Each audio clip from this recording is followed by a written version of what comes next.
तो दोस्तों माइग्रेंट से ट्रेन का किराया लिया जा रहा है, ऐसा कहा जा रहा है ऑपोजिशन के द्वारा। इसको एक बहुत बड़े मुद्दे के तौर पर उठाया जा रहा है, लेकिन मोदी सरकार ने साफ साफ कह दिया है कि ये सब झूठ है, ऐसा कुछ नहीं किया जा रहा है। तो सच क्या है? क्या माइग्रेंट से ट्रेन का किराया लिया जा रहा है? क्या सोनिया गांधी झूठ बोल रही है? इस वीडियो में देखने वाले हैं एक एक सच को, एक एक परत को। बने रहिए हमारे साथ, देखते रहिए आज की ताज़ा खबर।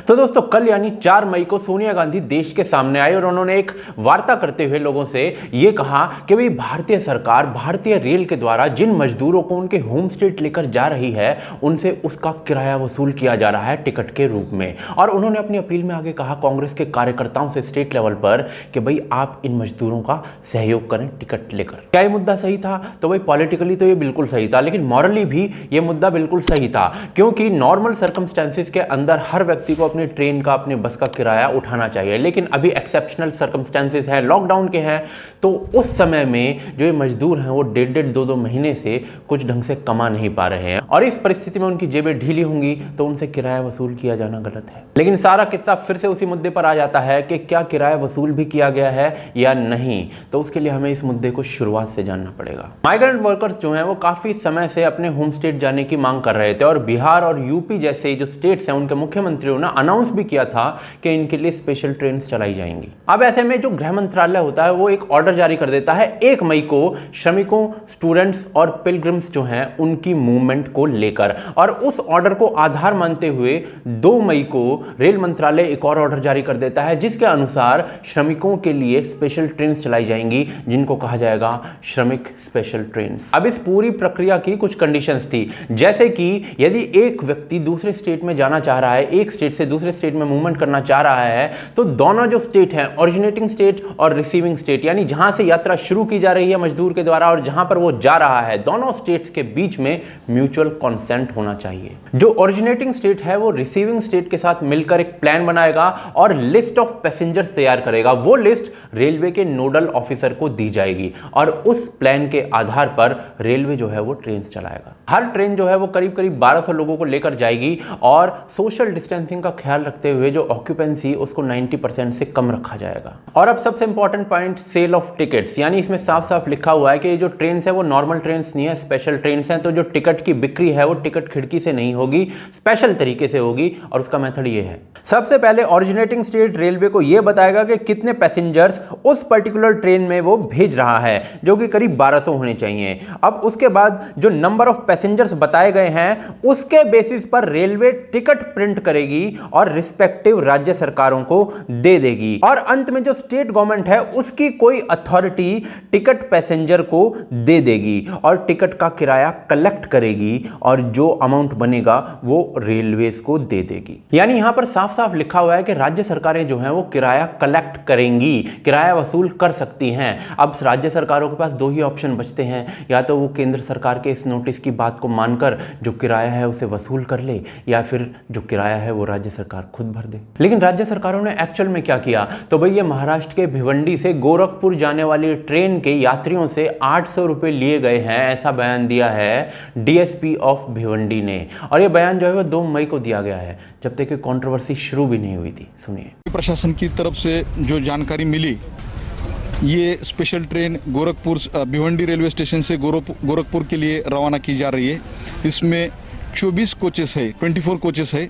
हर एक कोच में सोशल डिस्टेंस रख के 54 पैसेंजर्स को बिठाया जा रहा है।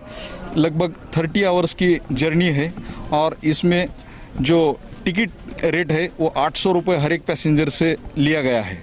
ये ट्रेन में उनको मेडिकल चेकअप किया गया है, उनको खाने के लिए टिफ़िन बॉक्सेस दिए गए, वाटर बॉटल दी गई है, उनको फेस मास्क दिया है, सैनिटाइज़र, हैंड ग्लोव्स, इसके साथ प्रशासन ने उनको गाड़ी में बिठाया है। तो देखिए पुलिस अधिकारी साफ तौर पर कह रहे हैं कि हाँ 800 रुपए वसूले गए थे। तो टीवी9 भारतवर्ष आज ग्राउंड जीरो पर जाकर पड़ताल कर रहा है कि मजदूरों से पैसे लिए गए या नहीं लिए गए। और यानी महाराष्ट्र के अंदर तो पैसे लिए गए हैं, बात यहां से क्लियर हो जाती है, लेकिन क्या बाकी स्टेट्स में भी ऐसा ही किया गया है? तो भाई गुजरात के अहमदाबाद के जो कलेक्टर साहब है ना, उनका बयान है, वो साफ साफ कह रहे हैं कि भाई जो श्रमिक हैं उनसे पैसे लिए जाएंगे। अभी तो लिस्ट बन रही है तब उनका ये बयान है। उसके बाद जब ट्रेन चल चुकी हैं तो ये टाइम्स ग्रुप वालों की रिपोर्ट आपको दिख रही होगी सामने। इन्होंने श्रमिकों से पूछा है तो श्रमिकों ने भी ये कहा है पैसे लिए गए हैं। और यही सेम चीज़ जो है वो कर्नाटका में, केरल में या अन्य कई राज्यों में भी हुई, यानी श्रमिकों से किराया लिया गया। अब इसमें गलती किसकी है? तो भाई छोटी गलती जो है वो राज्य सरकारों की है, जिन्होंने जो किराया है वो खुद से नहीं भरा है बल्कि श्रमिकों से ले लिया है। बड़ी गलती जो है वो केंद्र सरकार की है, जिन्होंने एक नोटिस जारी करके कहा है कि राज्य सरकारें जो हैं वो किराया कलेक्ट करें और आगे रेलवे को दें। लेकिन यहां पर एक और पेच फंस जाता है। सोशल मीडिया पर कुछ टिकट्स दिखाई जा रही हैं सबूत के तौर पर। उन टिकट्स को अगर आप ध्यान से देखेंगे तो उन पर लिखा हुआ है एडवांस, वो भी प्राइस के सामने लिखा हुआ है, जैसे राज्य सरकारें ऑलरेडी एडवांस में ही पेमेंट कर चुकी हैं। अब ये सवाल राज्य सरकारों से जरूर पूछा जाना चाहिए कि अगर आप ऑलरेडी एडवांस में पेमेंट कर चुके हो रेलवेज को, तो आप श्रमिकों से क्यों किराया ले रहे हो? अब जरा कांग्रेस की बात कर लेते हैं। कांग्रेस ने इस मुद्दे को बहुत बड़े स्तर पर उठाया। सोनिया गांधी स्वयं सामने आई और इस मुद्दे को बहुत बड़ा बनाने की कोशिश की, लेकिन ये कोशिश इतनी बड़ी हो गई कि रोहिणी सिंह और हार्दिक पटेल 10 मिनट के अंतराल पर एक जैसा ट्वीट कर बैठे। अब भाई हो सकता है व्हाट्सएप ग्रुप में आया हो कि ये पोस्ट करना है, लेकिन एक कांग्रेस के द्वारा मुद्दा उठाए जाते ही बीजेपी का बयान आ गया कि भाई जो 85% खर्चा है ना वो तो सेंट्रल गवर्नमेंट दे रही है और जो 15% खर्चा है वो स्टेट गवर्नमेंट के पास जा रहा है। दूसरी तरफ जो माइग्रेंट्स हैं उनसे कोई भी पैसा नहीं लिया जा रहा है। ये बात जो है संबित पात्रा ने अपनी प्रेस कॉन्फ्रेंस में कही है। और अब तक जो ट्रेन चल चुकी हैं उनके बारे में भी यही कहा गया है कि 85% और 15% खर्चा जो है वो वहन किया गया है। अभी 85-15 का क्या चक्कर है वो जान लेते हैं। तो भाई ये है थोड़ा सा गहरा खेल। एग्जाम्पल मानिए कि मुंबई से दिल्ली एक ट्रेन जा रही है, खचाखच यात्रियों से भरी हुई है, कोरोना लॉकडाउन का टाइम नहीं है, नॉर्मल डेज चल रहे हैं, और ऐसी स्थिति में भी जो पूरी ये जर्नी है मुंबई से दिल्ली की, ये रेलवे को पड़ती है जितना खर्चा, उसका 43% जो है वो रेलवे खुद वहन करता है, यात्रियों से नहीं लेता है। यानी 43% जो खर्चा है वो रेलवे सब्सिडी देती है। अब लॉकडाउन के टाइम में मुंबई से दिल्ली जाएगी यदि ट्रेन यात्रियों के साथ, और फिर दिल्ली से मुंबई आएगी दोबारा से यात्रियों को लेने, तो जब दिल्ली से मुंबई आएगी तो वो बिल्कुल खाली आएगी, और उस कंडीशन में जो खाली ट्रेन है उसका भी खर्चा सेंटर को उठाना पड़ेगा। तो टोटल मिलाकर करीब 85% बना दिया गया है। यानी कि जो बीजेपी कह रही है वो टेक्निकली बिल्कुल सही है कि जो केंद्र सरकार है वो 85% खर्चा उठा रही है, लेकिन जो टिकट पर प्राइस लिखा होता है ना उसका 85% नहीं, पूरे सिस्टम और पूरी जर्नी को चलाने का 85%। लेकिन एक गरीब मजदूर को इस सबसे कितना मतलब है वो इस गरीब मजदूर से पूछा जाना चाहिए, और दूसरी तरफ ये जो टिकट का प्राइस है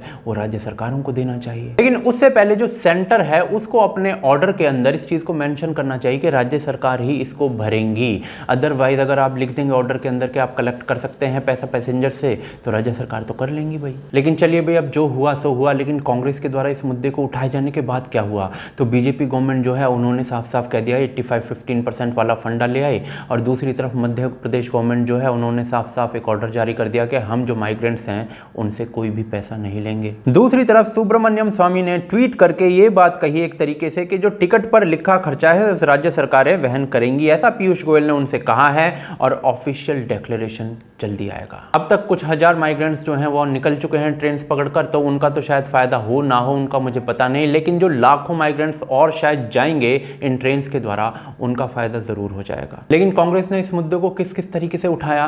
कहा गया कांग्रेस के द्वारा कि भाई जो अमीरों को बचाने के लिए फ्लाइट्स भेजी गई थी रेस्क्यू करवाने के लिए, तो अमीरों से तो कोई किराया नहीं लिया गया था, इन गरीबों को ही बेचारों को परेशान किया जा रहा है। ये कितना गलत और सरासर झूठ है, ये आप इस ऑर्डर में देख सकते हैं कि जो अमीर है उससे भी किराया लिया गया था। तो इस पूरे मुद्दे का आखिर सच क्या है? इस पूरे मुद्दे का सच ये है कि ऑपोजिशन ने एक अच्छा मुद्दा उठाया और सरकार ने उस पर जल्दी से प्रतिक्रिया दे दी है।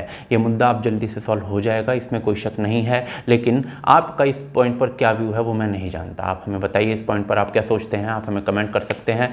साथ ही साथ आप हमें सपोर्ट कर सकते हैं, patreon.com है, उसके लिए एड्रेस आप स्क्रीन पर देख सकते हैं, या फिर आई बटन में, या फिर आप ज्वाइन बटन के थ्रू भी सपोर्ट कर सकते हैं। नीचे आपको इस वीडियो के जो है ज्वाइन बटन दिख जाएगा।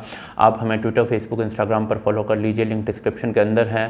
साथ ही साथ इस चैनल को सब्सक्राइब कर लीजिए, बेल आइकॉन को दबा लीजिए। आप देख रहे हैं आज की ताज़ा खबर। जय हिंद, जय भारत। अब भी जिसका खून न खौला, खून नहीं वो पानी है, जो देश के काम न आए वो बेकार जवानी है।